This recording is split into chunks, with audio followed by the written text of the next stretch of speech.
But in the meantime, be prepared. This is going to be fantastic. I would like you all to get your jazz hands out, you know the bloody drills by now, wave them in the air like you just don't care, and start giving him a round of applause as we welcome to the stage the amazing H. Stand by.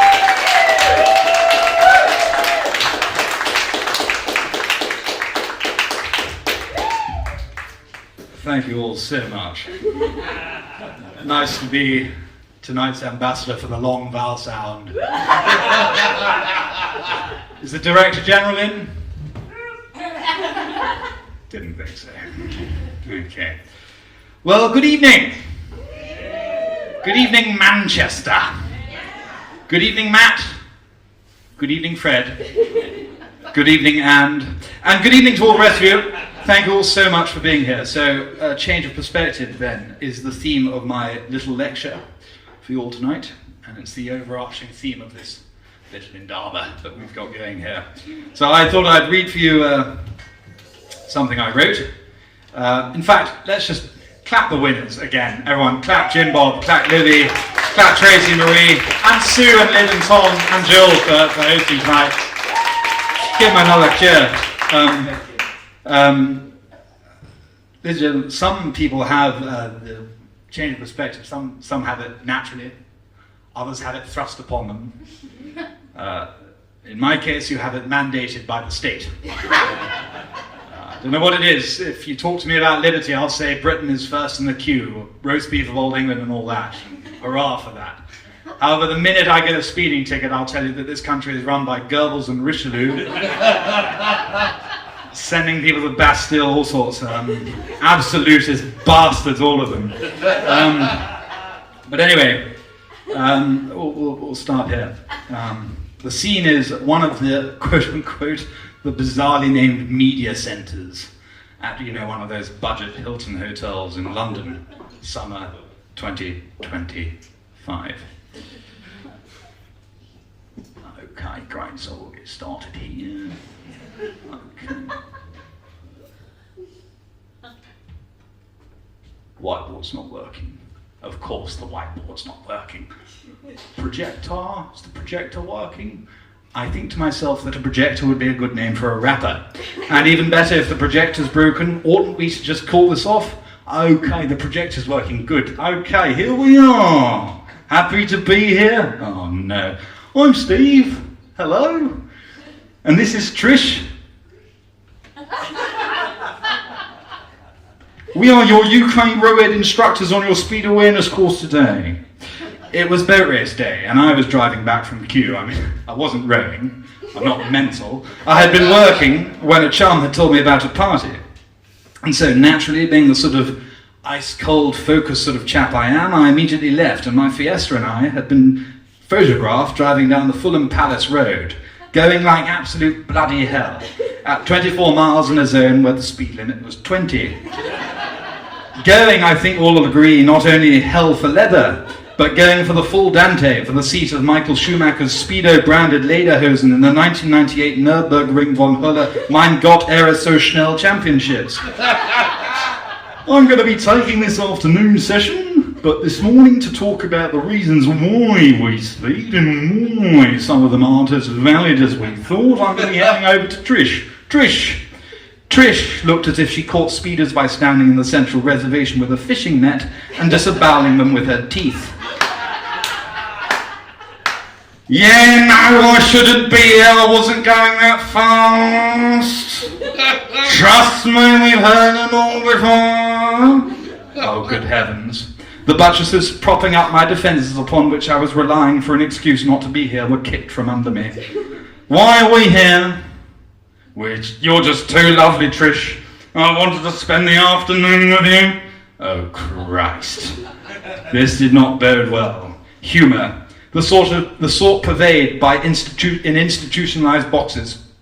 The type that may be witnessed in the little SkyTrain shuttle thing that takes you sweat-dripping, shirt-sticking, toothpaste collecting at your edge of your mouthing from South to North Terminal at Gatwick Airport.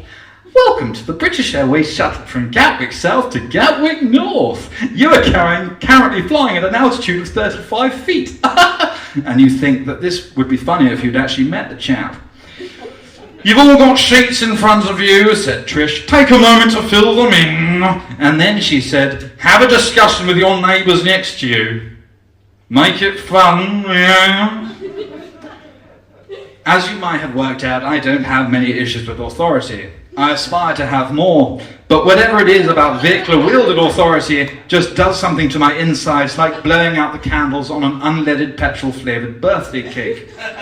So in that moment I decided, Trish, that if I didn't want to discuss it, Trish, with my neighbour, Trish next to me, Trish, and rather would have discussed it instead with my neighbours sitting on the table at the far side of the room, where I remained put, I would bloody well do that, Trish. Have a discussion and see where and why you all got caught, get to know each other. She issued this edict as if UK Roed view it as a failure if they don't get at least one engagement, appointment of godparentage, or the placing of car keys in a fishbowl at each meeting. Please don't let's talk, thinks I. You know about car keys, don't you? Let's just hurry this along so that I can get out of here. Before coming, I had looked at my watch and had to cut short my decision-making. Would gherkins have been lovely in my panini? We shall never know. I had to leave it, the ransom for my making it to this turgid synod on time. The lady who looked like she'd been carved from the end of a church pew next to me confided something innocently awful. I think you know. You think they'd have more better things to do. I'm only doing 35 and must have been a 20. And doing 20 is quite difficult, you know. She did spit as well, that's part of the impression. She said this as if picking bingo calls, which in all prejudice she probably did at weekends. What an image. In my ex-sandwich, I like dirty chives aplenty, who's been caught doing 35 and a 20. The little old lady on the other side of me said something which sounded like,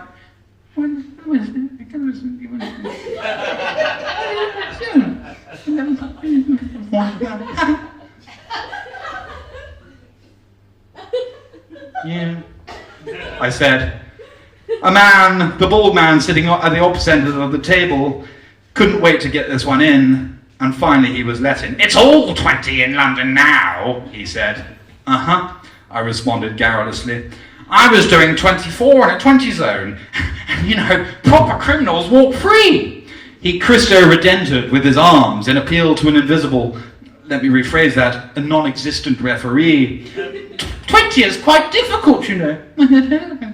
I was about to try and explain the pea-brained fatuousness of this idiotic comparison between him and real criminals when I remembered that my ploy was to say nothing to these people. Having been at the mercy of instructors, I know that in these instances, the person to fear is not the instructor, it is the one who is willing to engage with the instructor and to use it as an opportunity to showcase their humour and wit. I mean, imagine abusing a situation like that for such a purpose. Engaging with the instructor would bump the scheduled finishing time into some unknowable, nebulous realm halfway between here and purgatory. "What about you?" he asked. My ploy had evidently failed. I silently avouched that this opposite-sitting balding man would be my enemy for the rest of the afternoon. Let me just take a moment just to adjust my thing. Seamless, very smooth. What was I doing? I asked wordlessly.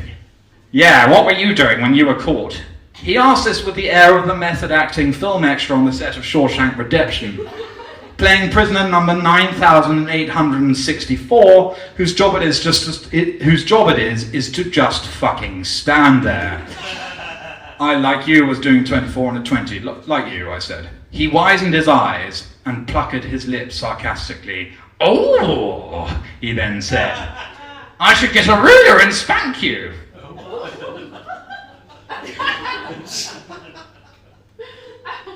You're reacting like I did. I looked at him as if to say, "You bloody well watch it, you bugger."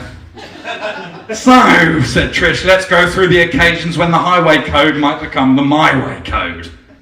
Hilarious, Trish, thank you. Trish had been interrupted and saved me. Well, the thing is, 20 is quite difficult, said the church pew. I kept one eye on bald man, someone had carelessly left an errant trigonometry set lying around. So I'm going to start this by asking a quite simple question, and a very simple question. The question is quite simply, why? My future called. It had seen me in the queue and had decided to go on without me. Yeah, because at the end of the day, you speak because you enjoy it, said a bloke. Fun to speed. Trish's whiteboard marker etched some brutalist runes onto the whiteboard. Why else? This was my moment and I was not going to let it get away from me. Because you're listening to fast music, because the roads are empty, because not all speed cameras work, because I'm in a rush and need to get to work. The posh lady next to me leaned in, because 20 is actually quite difficult to do, you know, and because of the aggression of other drivers. I had my tactic down. I'd become the group's only speaker, like Wat Tyler. Its sole representative and refused to engage with any drollery, persiflage, jocularity, or any other form of colloquial conversation, or any other obstacles to getting on with the fucking afternoon. The verbal equivalent, it struck me, of aggressive driving. I would cut them off and simply say everything that needed to be said and render null, void, and bloody unnecessary any comments from anyone. Why sometimes the drivers doing a drive and they even doing a swear at me. Why do they swear at me? Said an elderly Italian man. Trish considered this and revealed depths which had hitherto remained hidden. But we can't control the actions of other drivers. My interest was involuntarily piqued. What was this? Trish, the UK road instructor, we knew, but this was not the wisdom of any UK road instructor. The instructor, yes, but with this, hail Trish the philosopher, Trish the teacher, Trish the seeker after truth, Trish the rabbi, Trish the imam, the priest, Trish the Senecan sage of the S-Road. What was this unexpected highway codified interpretation of Stoic philosophy? I imagined her standing next to Solomon when the two hussies or prostitutes or harlots or whatever they were pleaded with him about what to do with a disputed baby. I know, she'd say in Hebrew. Take a moment to fill out these papyri on the reasons why you both want to claim the baby. I only put him down for a second, she'd say. We've heard them all before. Have fun with it. A German lady chimed in, flagrantly defying my silent resolution that anyone else who interrupted would be slewn. Yes, and I have always been bullied on the road. It was all I could do to stop myself from adding bloody good thing too. Always by the other drivers, they are always bullying me to speed me up. The afternoon went on. The Helix shatterproof obsessed bald man opposite me asked questions about which celebrities had been to the course and other inanities. At the end, we were asked to give some final summary thoughts on the outing we'd had and to provide some remarks on the future of our moral careers behind the wheel. The German lady said, when I am first getting the tickets, I panic because I am thinking maybe, is it I am a bad person or so like this, but I am looking here and I'm looking around and everyone is under 40. I frantically tried to catch her eye. Ian interrupted with my desperate, frantic attempt to throw an eye for her to catch and said, and I hope to see you all again because you're all kind of lovely people, but not again because you're all kind of lovely people. Uproarious laughter greeted this remark, and I'm pretty sure I saw the European man stand and weep into one of his tissues. All was merriment and gaiety. Then Ian said, what I always tell people is to just draw a line under it. Now it's over. I looked again at the bald man and shuddered. I didn't much like the sound of that. Thanks very much.